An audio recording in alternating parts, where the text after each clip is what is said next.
আলহামদুলিল্লাহি রাব্বিল আলামিন।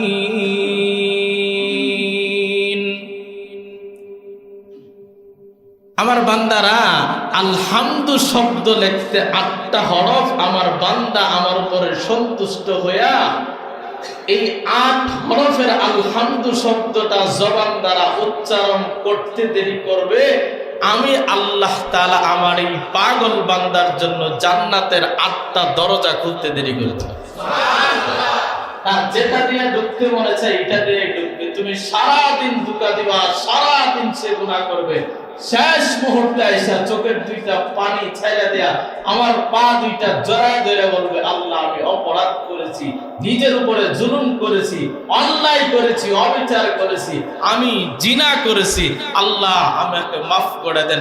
আমার বান্দা চোখের পানি ছেড়ে দিবে, চোখের পানিটা নাকের ডুগার আসার আগে আমি আল্লাহ মাফ করে দেব। আলহামদুলিল্লাহ, আল্লাহ তাআলার দরবারে লাখো কোটি শুকর, যে মহান মালিক আপনাকে আমাকে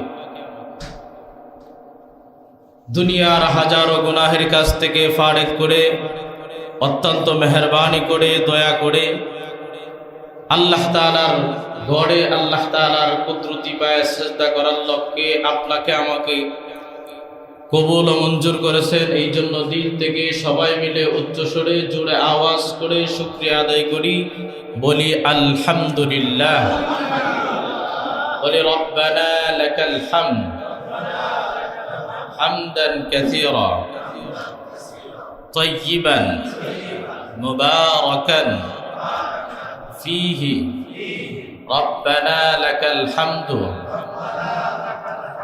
কামা ইয়ানবাগী লিজালালি ওয়াজহিকা ওয়া আযীমি সুলতানিক। এই সমস্ত প্রশংসা কার করেছি? হায়াতের মালিককে, রিজিকের মালিককে, ইজ্জত সম্মানের মালিককে। প্রশংসা কার জন্য? ইবাদত কার জন্য? আমাদেরকে রোজা রাখবার তৌফিক দিয়েছেন কে? যাদেরকে দেন নাই তিনিও কে? আল্লাহ।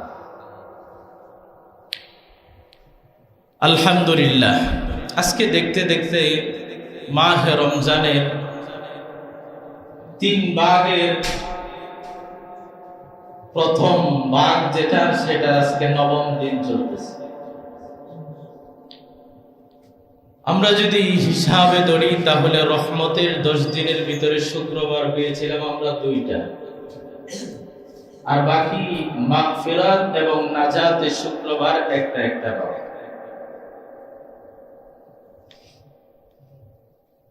এখন মোট বিষয় হলো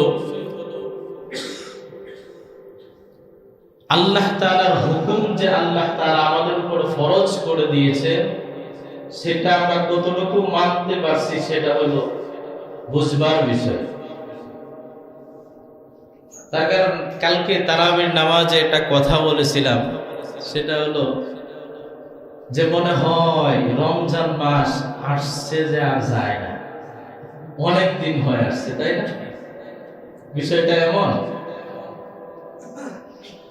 অন্য 11 মাস গুনাহ করবার সুযোগও আছে,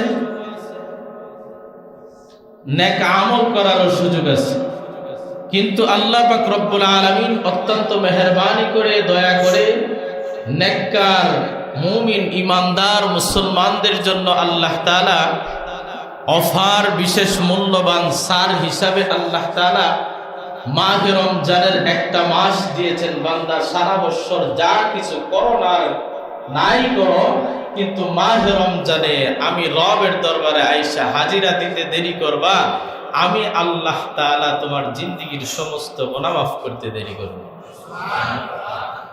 খুশি হইলেন না? বুঝি সুবহানাল্লাহ। রাসূল কম। তার কারণ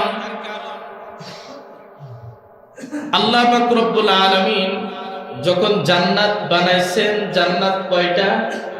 8টা। জাহান্নাম কয়টা? ইবলিস শয়তান যায়া আল্লাহ পাক রব্বুল আলামিনের কাছে একটা যুক্তি দাঁড় করায় দেয়, আল্লাহকে বলে, আল্লাহ আমি যেহেতু ইবলিস হয়েছি, তার কারণ এই পৃথিবীর মাটির এমন কোনো জায়গা, এমন কোনো অংশ নাই যেই অংশ, যেই জায়গার ভিতরে ইবলিস শয়তান সাজদা করে নাই, এমন কোনো জায়গা বাকি নেই। আপনারা মসজিদ যদি 2009 সালে স্থাপিত হয়ে থাকে, এখন কত সাল? 26 সাল।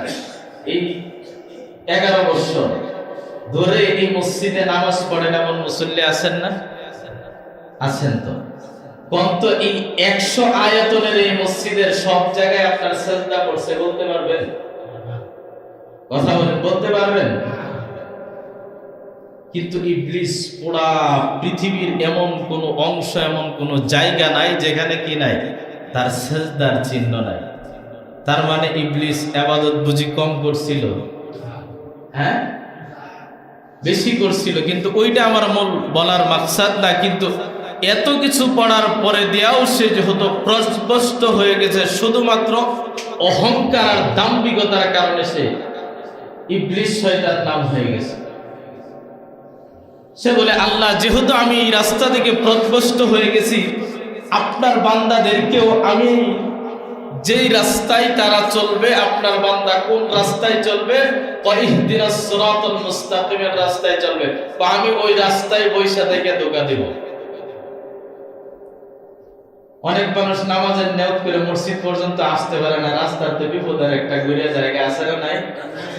আমি এই রাস্তায় বৈশা থাকবো আর তাকে ওখান থেকে ধোঁকা দিয়া তারে জাহান্নামী বানায় দিব। আল্লাহ, আমি তো জাহান্নামীদের অন্তর্ভুক্ত করে দিব, আপনার মুমিন পাগল বান্দাদেরকে আমি জাহান্নামী বানায় দিব। সুতরাং আপনি জাহান্নাম বেশি করে বানাইবেন, জান্নাত কেন বেশি বানাইলেন? এটা যুক্তি দাঁড় করায় দেব। আল্লাহ পাক রব্বুল আলামিন তখন তাকে একটা আওয়াজ দিয়ে, শব্দ দিয়ে বলেন, আলহামদুলিল্লাহি রাব্বিল আলামিন।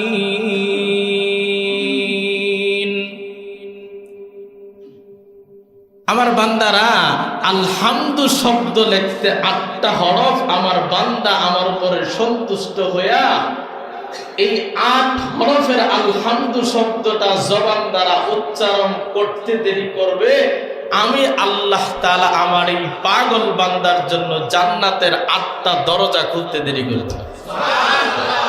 আর যেটা দিয়ে ঢুকতে মনে চাই এটা দিয়ে ঢুকবে। তুমি সারাদিন ধোঁকা দিবা, সারাদিন সে গুনাহ করবে, শেষ মুহূর্তে আইসা চোখের 2টা পানি ছাইড়া দেয়া আমার পা 2টা জড়ায় ধরে বলবে, আল্লাহ আমি অপরাধ করেছি, নিজের উপরে জুলুম করেছি, অন্যায় করেছি, অবিচার করেছি, আমি জিনা করেছি, আল্লাহ আমাকে মাফ করে দেন। আমার বান্দা চোখের পানি ছেড়ে দিবে, চোখের পানিটা নাকের ডুগার আসার আগে আমি আল্লাহ মাফ করে দেব। এই আল্লাহর থেকে দয়ালু আরো কেউ আছে? কথা বলেন, দয়ালু আরো কেউ আছে? এমন আল্লাহ বুঝি আরো 1-2 জন আপনাদের আছে? যদি নাই থাকে তাহলে দুনিয়ার কোন দুকায় পড়িয়া আল্লাহকে ভুলে গেলেন? দুনিয়ার কোন মহড়ায় পড়িয়া, দুনিয়ার কোন আনন্দ উল্লাসের পিছনে পড়িয়া আল্লাহকে ভুলে গেলেন? আল্লাহকে চিনলেন না, মাহে রমজানে আল্লাহকে আল্লাহর মতো করে ডাকলেন না, কোন দুকায় পড়ে গেলেন ভাই?